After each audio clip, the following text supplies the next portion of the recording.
நம் ஆண்டவர் இயேசு கிறிஸ்துவின் நாமத்தினால் மகிழ்ச்சியும் சமாதானமும் நம் அனைவரோடு இருப்பதாக. ரோமையர் 15:1-7 முடிய.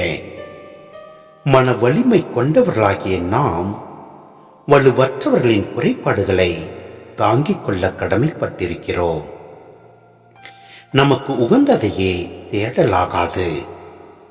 அடுத்தவருடைய நன்மைக்காகவும் வளர்ச்சிக்காகவும் செயல்பட்டு அவர்களுக்கு உகந்தவர்களாக வாழுங்கள்.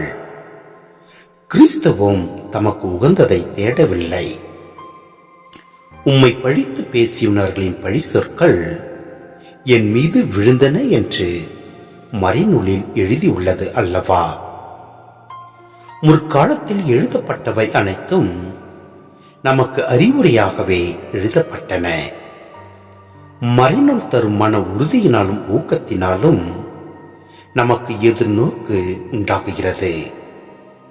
கிறிஸ்து இயேசுவின் முன்மாதிரிக்கேற்ப நீங்கள் ஒரே மனதினராய் இருக்குமாறு மன உறுதியையும் ஊக்கத்தையும் தரும் கடவுள் உங்களுக்கு அருள் புரிவாராக. இவ்வாறு நீங்கள் அனைவரும் ஒருமனப்பட்டு நம் ஆண்டவர் இயேசு கிறிஸ்துவின் கடவுளும் தந்தையுமானவரை ஒரு வாய்ப்பட போற்றி புகழ்வீர்கள். ஆகையால் கிறிஸ்து உங்களை ஏற்றுக்கொண்டது போல நீங்களும் ஒருவரை ஒருவர் ஏற்றுக்கொள்ளுங்கள். அப்போது கடவுளை பெருமைப்படுத்துவீர்கள். என் கருத்து இதுவே. சிந்தனை: இயேசு கிறிஸ்துவின் பாடுகளை முன்கூட்டியே எடுத்துரைப்பதாக நம்பப்பட்டது.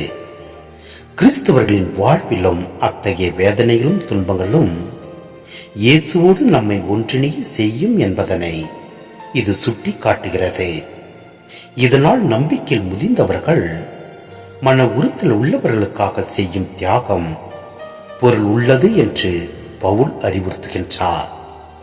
எனவே கிறிஸ்து இயேசுவின் முன் மாதிரிக்கேற்ப நாம் ஒரே மனதினராய் செயல்படுவோம். பிறருக்கு உகந்தவற்றையே நாம் தேடுவோம்.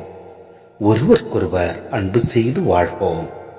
எல்லாம் வல்ல இறைவன் நம்மை நிறைவாய் ஆசீர்வதிப்பார். ஆமென்.